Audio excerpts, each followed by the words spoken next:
Selamat malam, selamat pagi, selamat siang bagi teman-teman yang menonton video saya. Ini adalah part kedua. Nah, jadi kemarin itu kan saya sudah membahas perbandingannya dalam segi ide cerita. Sekarang saya akan membahasnya dalam beberapa hal, baik dengan kondisi film sebagai sejarahnya, sejarah film horornya, sedikit tentang sejarah film horornya, terus perbandingannya dengan sejarah di Indonesia karena saya belajar sejarah, dan terakhir yang beberapa hal tentang pemerahan dan jalan ceritanya.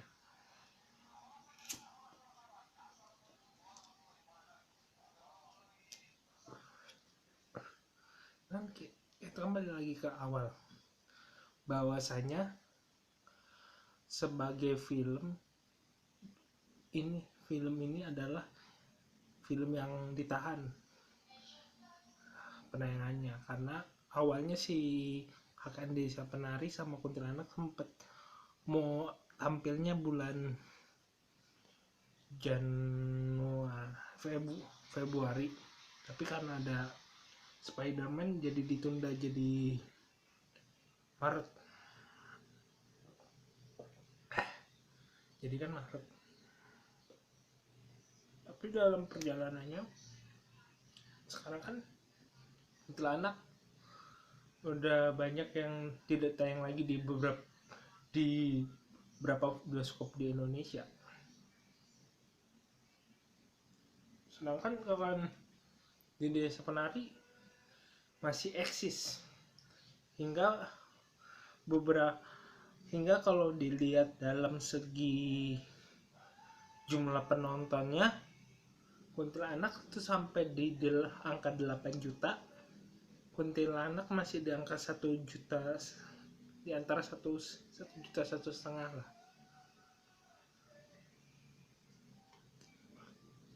Nah, yang menarik di film ini adalah apa? Jumlah penonton. Jumlah penontonnya adalah jumlah penonton tertinggi setelah membuminya Pengabdi Setan. Yang kita tahu Pengabdi Setan adalah film remake dari film Pengabdi Setan sebelumnya di tahun 1980-an. Lalu apa yang menarik dibanding yang menjadi desa KKN di Desa Penari ini menarik? Sebenarnya sepemahaman saya dalam beberapa kali menonton film horor, baik itu di gaya film horor di masa Orde Baru dan di masa sekarang,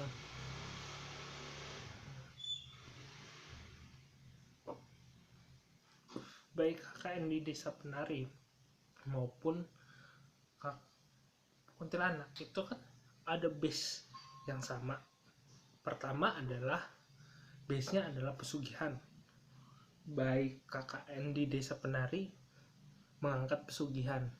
Kedua, Kuntilanak pun mengangkat pesugihan. Mungkin yang berbeda adalah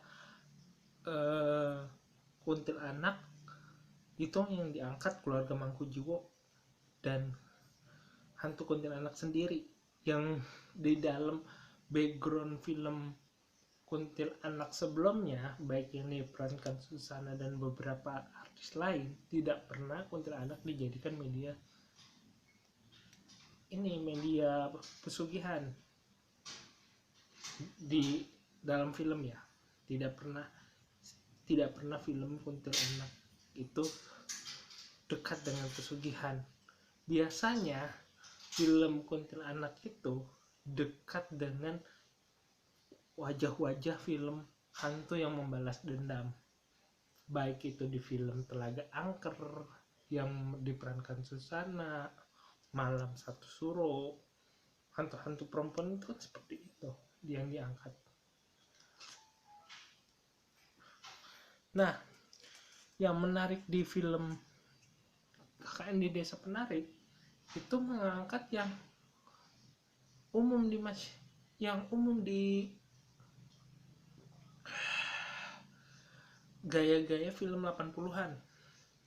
Pertama adalah perangkat desanya, perangkat pemerintahan,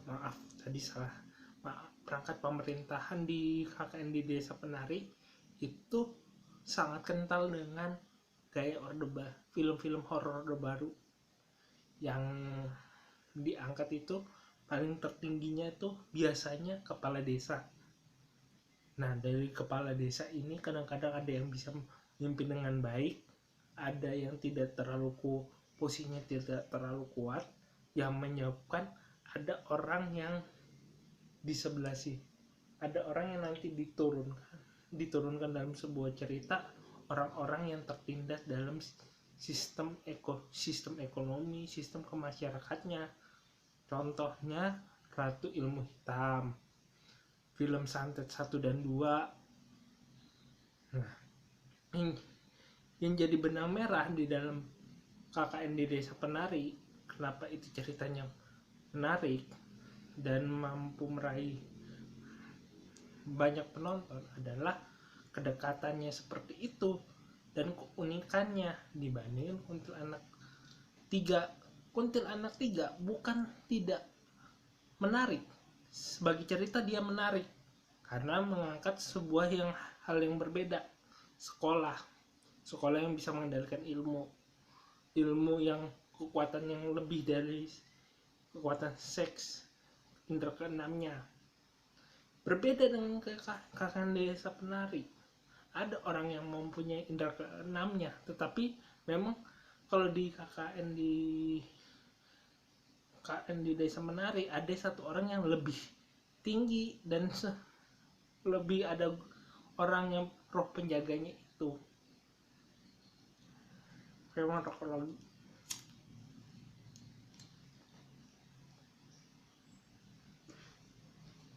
Itu yang.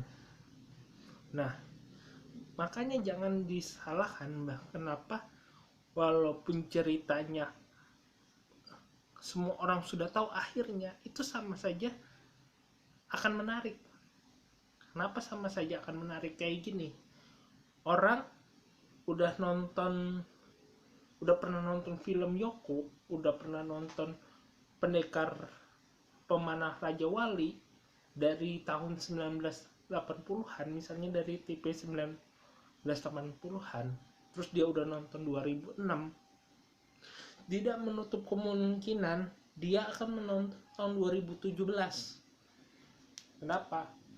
Karena penonton setianya, pembaca setianya novel silat, termasuk film silat Cina, novel silat Cina, itu akan butuh butuh ilustrasi baru. Jadi setiap orang yang menonton film Yoko itu akan ditawarkan bagaimana dia melihat kisah yang berbeda dari sutradara yang berbeda, dari produser yang berbeda, dari hal-hal yang berbeda dalam cerita yang berbeda. Itu yang jadi menarik di KKN Desa Penari. Tidak peduli siapa yang membuat cerita itu nanti akan dikembalikan ke masyarakat. Masyarakat akan menerima apa tidak. Terakhir kan masyarakat menerima, karena masyarakat butuh ilustrasinya, ilustrasi yang lebih jelas dalam apa, kalau nggak buku, film.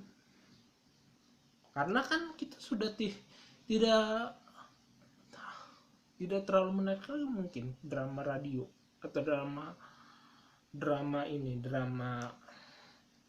suara. Mungkin di novel pun bisa, kan beberapa platform media novel, platform novel di Play Store juga menawarkan itu.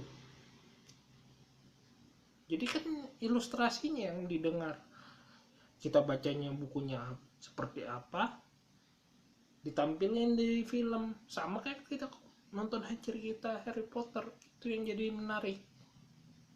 Ceritanya lagi booming, ditambah filmnya, itu yang jadi menarik.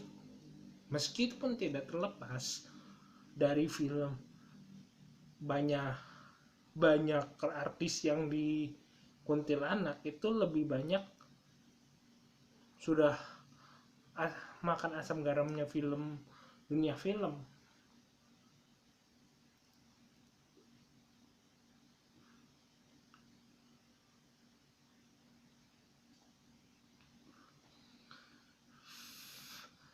Kedua, meskipun ya ada yang menarik ya, yang menjadi satu hal dalam kisah ini. Jadi saya pernah baca bukunya Reclave Sejarah Indonesia Modern.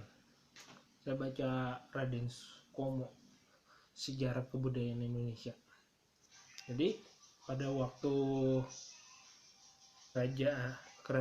pada satu Mataram itu akhirnya pecah, itu ada salah satu, kalau tidak salah, Kesultanan Yogyakarta. Itu ada salah satu pangeran muda di sana yang pergi ke daerah Borobudur karena dia pernah baca catatan leluhur, katanya di sana ada tempat suci agama Buddha. Nah, dia ke sana. Pas balik lagi si pangeran itu sakit.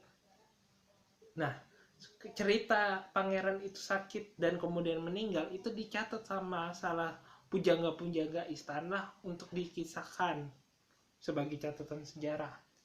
Kan di Indonesia kita mengenal budaya menulis namanya babat. Walaupun babat sendiri dalam beberapa studi sejarah itu dianggap sumber yang subjektif. Nah, kalau namanya Pangeran Panconegoronya ini, nama pangerannya itu sakit karena diganggu roh halus, atau sakitnya ya sakit gitu aja lah, tiba-tiba dia sakit. Nah, pada waktu Raffles bahwa melakukan penelusuran di Borobudur, terus menemukan Borobudur, terus dia menemukan candi, akhirnya lahirlah sejarawan dari Belanda datang ke Indonesia, atau pejabat-pejabat yang Belanda yang ada di Indonesia membawa sumber sejarah dari Indonesia ke Belanda, terlebih Jawa. Dari sana ada dugaan dari sejarawan Jawa bahwa sejarawan Belanda bahwasanya mungkin saja pangeran itu tidak sakit karena roh halus, tetapi karena iklim dan keadaan alam yang pada waktu pangeran itu datang ke Borobudur. Karena di beberapa catatannya itu datarannya lembab, banyak rerumputan dan pepohonan yang memungkinkan mungkin ada serbuk bunga, bisa aja ada hewan beracun, ataupun yang paling diduga itu malaria berkembang di daerah situ. Karena kan diduga ada rawa-rawa buatan yang diperkirakan masih ada waktu itu. Ini jadi simbol yang menarik saat ngomongin KKN di Desa Menari. Ya, tempat yang dulunya sakral, kalau dinampak jelas itu kan dulunya tempat sakral, dibilang tempat pesugihan, orang menghormatinya. Akhirnya ditinggalkan karena tidak dianggap baik lagi. dengan perjalanan waktu itu kan sama kayak waktu Borobudur itu dianggap tempat yang dilarang itu kan karena ada peralihan dari masyarakat. Nah itu, jadi begitu. Yang ketiga menariknya itu adalah simbolnya. Simbolnya Bandara Ui itu kan siluman ular. Pada saat kita ngomongin siluman ular, baik di FTV Genta Buana, baik dalam film Raffi's film, Soraya Intersin film, terus Top One, drama-drama radio, itu kadang-kadang tempat orang-orang yang dianggap makhluk yang menggoda manusia dengan kekayaan, dengan pesugihan, itu diilustrasikan dengan siluman ular.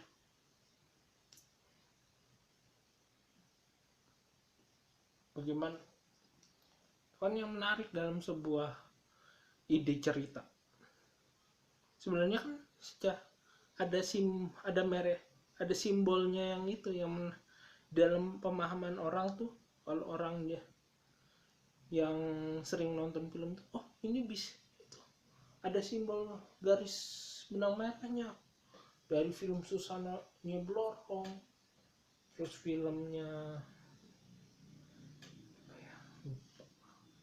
Nyeblorong Susana tuh, terus beberapa filmnya FTV-nya Genta Buana itu kan juga mengangkat Ratu Anissa sebagai Nyeblorong, juga pesugihan juga.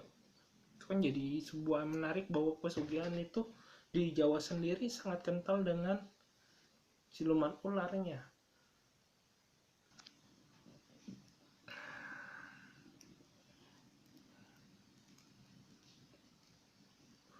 Saat terakhir dalam film ini, penggambarannya kuntilanak yang menurut saya beberapa saya kecewa.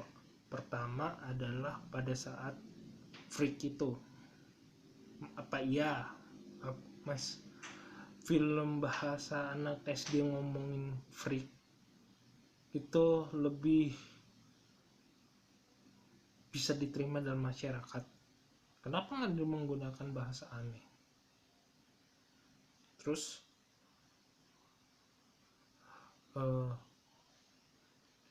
kesan-kesan yang menjadi desas-desusnya itu cuma ada di satu kalangan doang, yang desas-desus muridnya hilang. Padahal itu kan bisa pada saat saya menonton Mangkujiwo yang horror trailer itu kan bisa diubah lebih sedikit kompleks.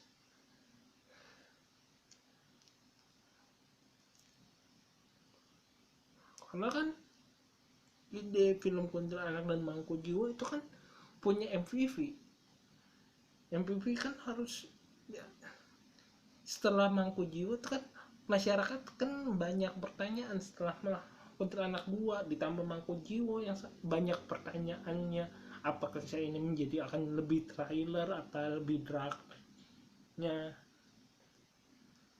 itu tidak bisa tertampung di Kuntilanak 3 yang lebih fantasi.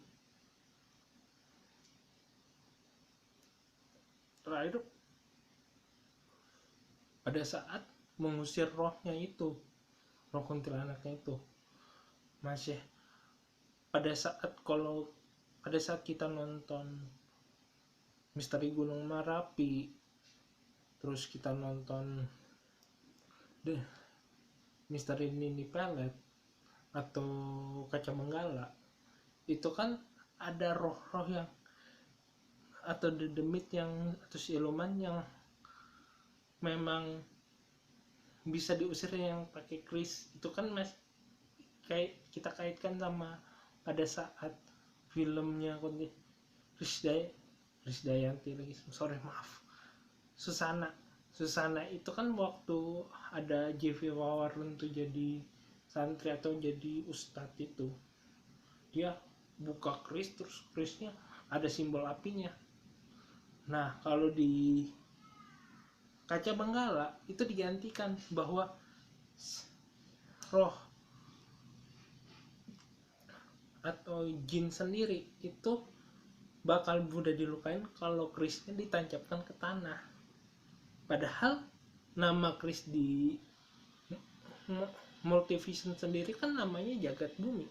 Kenapa nggak ada simbol misalnya kerisnya jatuh dulu ke tanah, habis tertancap dulu di tanah, terus diangkat, terus kekuatannya malah meningkat. Kita kan hanya mengenal di film kuntilanak itu kerisnya adalah keris yang disakralkan. Kegunaan dari keris itu cuma tidak dijelaskan lebih rinci. Kenapa mesti punya tumbal itu tidak diperinci, padahal kan sudah skemanya sangat naik di Kuntilanak 2 dan Mangkujiwo. Demikianlah, nanti silakan tanggapi film ini, video ini, share dan like, berikan saran. Sampai jumpa di penjelasan film terakhir.